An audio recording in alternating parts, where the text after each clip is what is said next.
বাংলাদেশের মানুষ যে বিক্ষোভ দেখিয়েছিলেন জুলাই মাসে, সেই গণবিক্ষোভ কি আবার ফিরতে পারে? আপনার কাছে কি তথ্য রয়েছে? এটা একটা বাংলাদেশের মানুষ, আমরা জানি আমাদের যে দীর্ঘদিনের অভিজ্ঞতা, আমরা তো 69 দেখেছি, 70 দেখেছি, 71 দেখেছি আমরা। তারপরও স্বাধীনতার পরও আমরা অনেক কিছু দেখছি। এই বাংলাদেশের মানুষকে এই আপনার ইচ্ছে করলে সাপের মুখের যে একটা ইয়া থাকে ওইটা দিয়ে ঠান্ডা করে রাখবে, গাছড়া দিয়ে, এটা সম্ভব না। বাংলাদেশের মানুষ কিন্তু রুখে দাঁড়াতে পারে এবং তারা অতি দ্রুত, তারা আপনি দেখবেন খুব দ্রুত চেঞ্জ আপনি দেখবেন।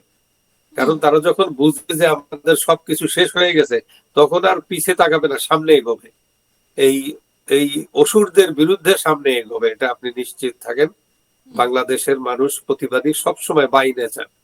তো আপনার ইনুসদের যে ইয়াটা, ইনুস তো সে নিজেই প্রমাণ দিচ্ছে যে সে কিন্তু নোবেল প্রাইজের যোগ্য না, সে নিজেই প্রমাণ দিচ্ছে। আপনি দেখবেন তার প্রত্যেকটা স্টেপ আস্তে আস্তে এটা একদিন সত্য প্রমাণিত হবেই যে সে কিভাবে তাকে, সে এই যে প্লান্টেড ম্যান, তাকে কিভাবে কি করা হয়েছে, তার দিয়ে কিছু কাজ করানো এই উপমহাদেশ, শুধু বাংলাদেশে না আরো কিছু দেশে তাকে দিয়ে একটা, সে প্লান্টেড লোক আমরা জানি। তো এখন সে কাজ শুরু করছে। আমার মনে হয় না যে সে, তার যে মেন্টর, আমি কালকেও বলছি, তাদের মেন্টর তারা এখন তাকে ওইভাবে, যেভাবে তাকে সমর্থন দিয়ে সরাসরি শেখ হাসিনাকে উৎখাত করে, টাইম টেবিল দিয়ে উৎখাত করে তাকে বসিয়ে দিচ্ছে, এটা it is not a miracle, এটা মেটিকুলাসলি ডিজাইন প্ল্যান। এটা একদম সে নিজেই স্বীকার করে বসছে। মানে খুব ইউফোরিয়ার ভিতরে ছিল। ক্লিনটনের ওখানে গিয়ে একেবারে ক্লিনটন যেটা শুনতেও চায়নি, সে তার ওয়েতে তার প্রোগ্রাম দিয়ে এগোই যাচ্ছিল, কিন্তু উনি জোর করে এই কথাটা বলে বুঝাই দিল যে এটা এইভাবে, এর মাস্টার মাইন্ড কে। তো যাকে মাস্টার মাইন্ড বললো সে হরকতুল জেহাদ না কি যেন কি একটা নাম, ওইটার সে, এবং হলি আর্টিজানের সাথে এইসব ছেলে পেলে জড়িত। তো উনার ফেট কি হবে, উনি নিজেই কিন্তু এই গরম পানিতে পাড়া দিচ্ছেন এবং নিজেই প্রমাণ দিচ্ছেন যে উনি টেরোরিস্টদের প্রশ্রয় দিচ্ছেন। প্রশ্রয় দিচ্ছেন। ঠিক। এই যে ইউনূস ক্ষমতায় আসার পর থেকে যে জিনিসগুলো বাংলাদেশে দেখা গেল, যে জেল থেকে ছেড়ে দেওয়া হলো, একের পর এক জঙ্গি কার্যকলাপের সঙ্গে যারা যুক্ত ছিলেন, শেখ হাসিনার সময় যাদেরকে বিভিন্ন যে অভিযোগগুলো উঠেছিল তাদেরকে জেলে ঢোকানো হয়েছিল, তাদেরকে এই যে ছেড়ে দেওয়া, দেশের মধ্যে এই যে মৌলবাদের বাড়বাড়ন্ত, আপনি আপনি দেখবেন 5 তারিখের পরেই, ইমিডিয়েট আফটার 5 আগস্ট, এই আগে জেলের থেকে প্রায় 800 লোক কইয়াদেরকে, সন্ত্রাসীকে ছেড়ে দিছে। তারা অস্ত্র শস্ত্র নিয়ে চলে গেছে। কিছু ছিল যারা পরে বুঝতে পারছে যে এখানে সাস্টেইন করা যাবে না, আবার তারা অল্প কিছু, তারা ইনোসেন্ট তো থাকে কিছু ভিতরে, তারা আবার ফেরত আসছে।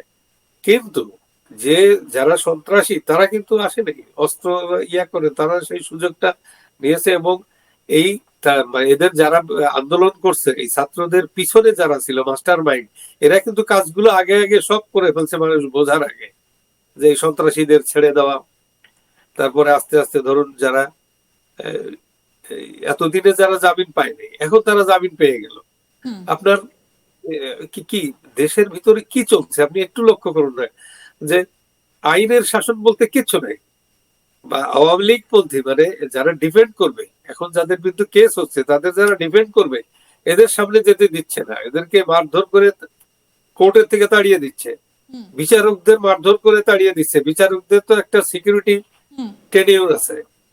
বিচারকরা কিন্তু আপনি ইচ্ছা করলে যখন তখন ধাওয়া দিয়ে সরাই দিতে পারবেন না। এটা একমাত্র প্রেসিডেন্ট যদি চায়, বড় ধরনের লুফল যদি করে বসেন, সেন্সেশনাল, সমাজে সেন্সেশন তৈরি করে এমন কোনো কিছু কোন জাজ করে বসে, তখন প্রেসিডেন্ট একমাত্র পারে তাদেরকে, বিচারকদেরকে সরাই দিতে বা তাদেরকে আহ্বান জানাইতে। কিন্তু এইভাবে গণহারে এসে মিছিল নিয়ে এসে ঢুকলো, ঢুকে তাড়াই দিল, তারপরে ওদের লোক নিয়ে নিয়ে বিচারপতি বানাই দিয়ে বসাই দিল, এবং ওদের ইচ্ছা মতো এখানে এখন সর্বত্র নিজেদের লোককে বসিয়ে দেওয়া হয়েছে, একেবারে সর্বত্র, একেবারে গ্রামে গঞ্জে সব জায়গায়। আপনি দেখেন বাংলাদেশের আওয়ামী লীগের এমন কোন বাড়ি, আওয়ামী লীগের যারা একটু পজিশনে আছে, সারা বাংলাদেশে ডিস্ট্রিক্ট গুলো এবং উপজেলা এবং ইয়াতে থানা পর্যায়ে, ইভেন গ্রাম পর্যায়ে আওয়ামী লীগের যারা পরিচিত তাদের বাড়ি ঘর ব্যবসা প্রতিষ্ঠান লুট জ্বালাই দিচ্ছে, লুটপাট করছে, জ্বালাই দিচ্ছে। তো এমন এটা এর ভিতরে বিএনপির লোকজন সবচাইতে বেশি, জামাত আর বিএনপি একসাথেই করছে। তো এইটা হলো শেখ হাসিনা গণতন্ত্রী না ফ্যাসিস্ট, আর এরা হচ্ছে ডেমোক্র্যাট এবং হিউম্যান রাইটস এর ধরাধারী। এটাই বুঝতে হবে এখন। শেখ হাসিনাকে পশ্চিমারা আমার মনে বাংলাদেশে হয় যে ফেরানোর জন্য বারবার করে ভারতের ওপর চাপ সৃষ্টি করছে ইউনূসের প্রশাসন। তারা কি চাইছেন? মানে শেখ হাসিনাকে একটা সময় বলা হয়েছিল, মিলিটারির তরফ থেকে বলা হয়েছিল যে আপনি খানিকক্ষণের মধ্যে দেশ ত্যাগ করুন। তাহলে এখন কিভাবে তাকে দেশে যাবার জন্য বারবার করে বলা হচ্ছে? কেন এই চাপ? তাকে ফাঁসিতে লটকানোর জন্য। Very simple. শেখ হাসিনাকে ফাঁসি না দেওয়া পর্যন্ত এরা যারা যে অপকর্ম করছে, আপনি মনে করেন শেখ হাসিনা জীবিত থাকলে সে মানুষ তাকে ডেকে নিয়ে আসবে, সে এসে আবার ক্ষমতায় বসবে এবং আবার আবার দেশ খুব দ্রুত একটা স্টেবল দেশ হবে, আবার এটা স্বাধীনতার পক্ষে, এটা সাধারণ মানুষের দেশ হবে। এখন তো সাধারণ মানুষের দেশ নাই, এটা বাংলাদেশটা একটা রগ স্টেট, পাকিস্তানের চাইতে খারাপ হয়ে গেছে। তো এই অবস্থা বাংলাদেশের মানুষ মেনে নিবে না, আমি একদম নিশ্চিত। আপনি আর কতদিন এইভাবে 40 বছরের সাংবাদিকতার জীবন আপনার, লেখা, সকাল থেকে লেখা শুরু করতেন, রাত পর্যন্ত কলম চলতো, সমস্ত খবরাখবর থাকতো আপনার কাছে, এইভাবে নির্বাসনে থাকতে হচ্ছে। খুব খারাপ লাগছে সত্যি। সাংবাদিকতার একটা কাজই হচ্ছে সমস্ত সত্যকে উদ্ঘাটন করা। আমি বুঝতে পারছি, কারণ সমব্যথী, আপনার এই কষ্টে আমরাও সমব্যথী। কতদিন আর কবে ফিরতে পারবেন দেশে বলে মনে করছেন? আশা করি খুব শীঘ্রই হবে, আশা করছি। মানুষের ভিতরে দ্রুত চেঞ্জ হচ্ছে, মানুষ তাদের সাফারিংস এত বেড়ে গেছে, এবং এই সাফারিংস কিন্তু এরা কেউ নিরাময় করতে পারবে না। এরা এদের সৃষ্টি, এরা এটা করতেই পারবে না। এদের টেন্ডেন্সি হচ্ছে, ধরুন পাগলা কুকুরের যে টেন্ডেন্সি, সে পাগলা কুকুরকে কিন্তু আপনি আর ফিরাইতে পারেন, ও তার বইয়েতেই চলে যাবে। তো ওইভাবেই তার যে পরিণতিও তাই হবে, শেষ হবে তাই। সাধারণ মানুষ কোন টেরোরিজম পছন্দ করে না। আমাদের দেশের মানুষ শান্তিপ্রিয়, তারা দুমুঠো খেয়ে পরে আড্ডা দিয়ে বাঁচতে চায়। আপনি গ্রামের মানুষকে দেখবেন যে কত সুন্দর জীবন এরা অতিবাহিত করে।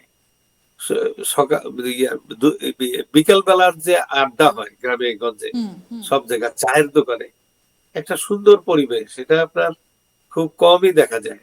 আর বাঙালি তো আপনার সংস্কৃতি প্রিয়, শান্তি প্রিয়, আড্ডা প্রিয়।